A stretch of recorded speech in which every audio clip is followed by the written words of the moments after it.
Mesdames et messieurs, Monsieur l'ambassadeur, merci bien de votre présence à notre colloque, en remerciant les intervenants, chercheurs de renom, universitaires, Monsieur Cheminat présent ici, et plus, on va aujourd'hui traiter sur l'aspect, c'est l'avenir de Venezuela. Le Venezuela est porteur d'une histoire politique riche.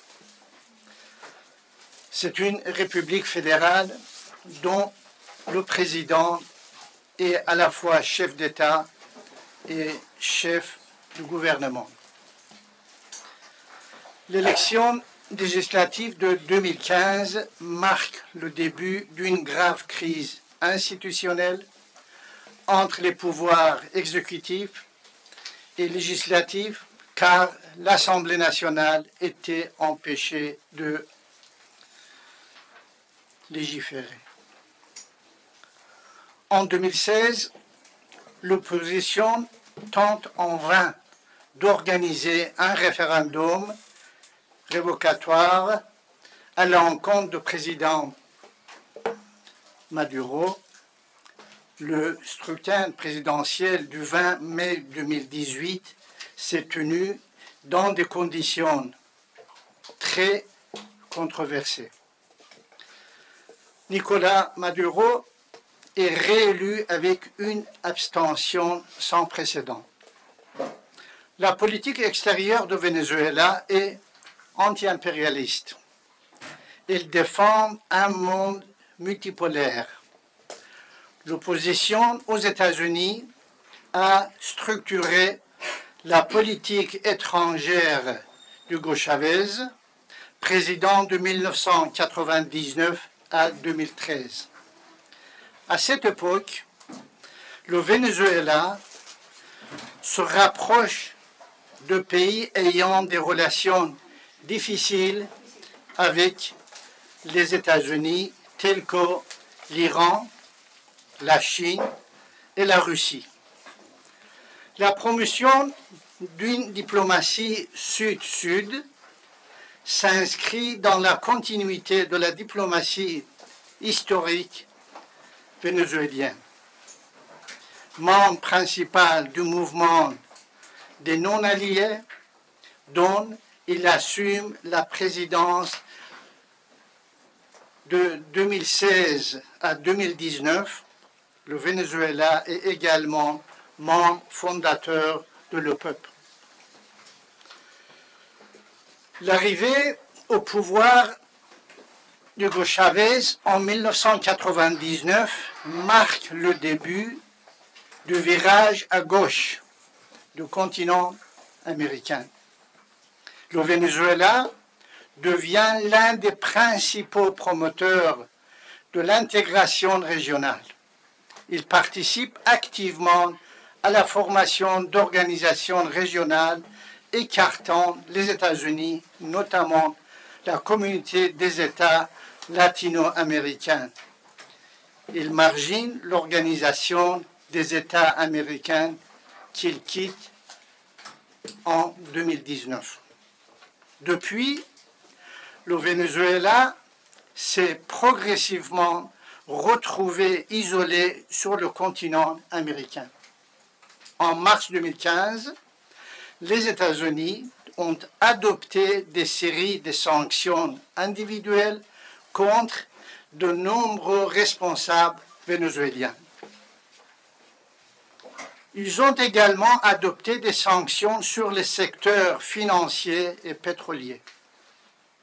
À l'inverse, la Russie, la Chine, l'Iran, la Turquie, Cuba et le Nicaragua maintiennent leur soutien à Nicolás Maduro et condamnent l'ingérence dans les affaires internes du Venezuela.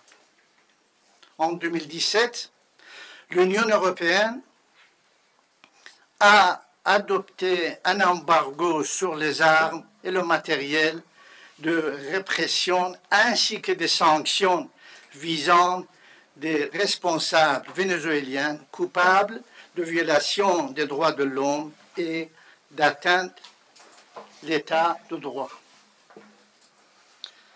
Ces sanctions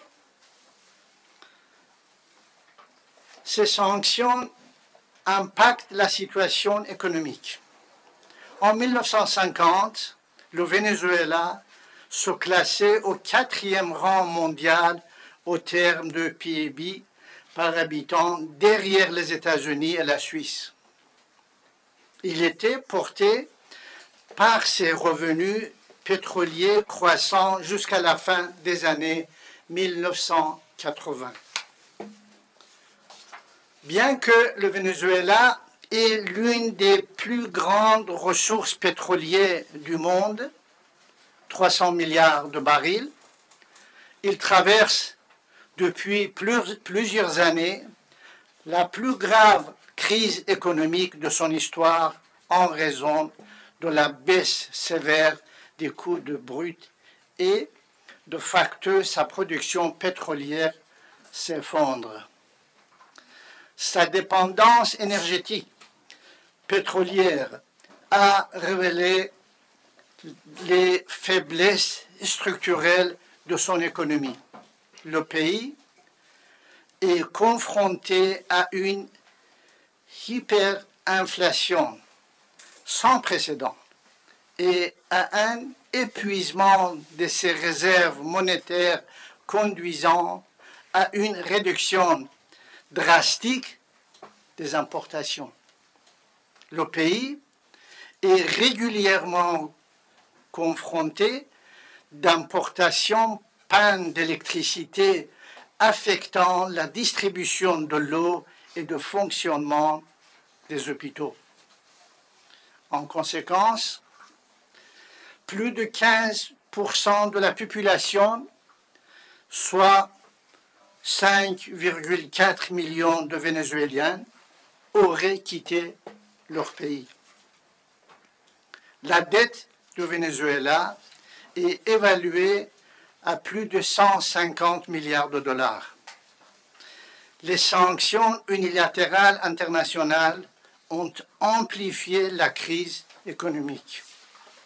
Cependant, force est de constater que ces sanctions ne respectent pas le droit économique et social international car elles sont en contradiction manifeste avec la liberté du commerce et de la souveraineté des États.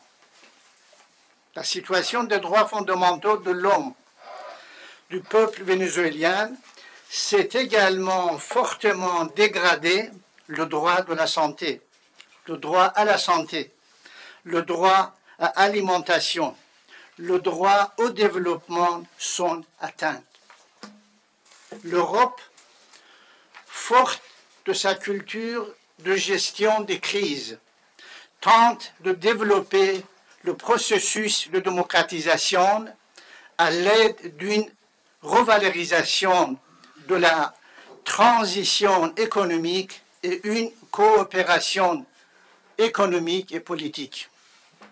L'Europe est une sponsor majeur de la stabilité, mais elle s'aligne sur la politique des États-Unis.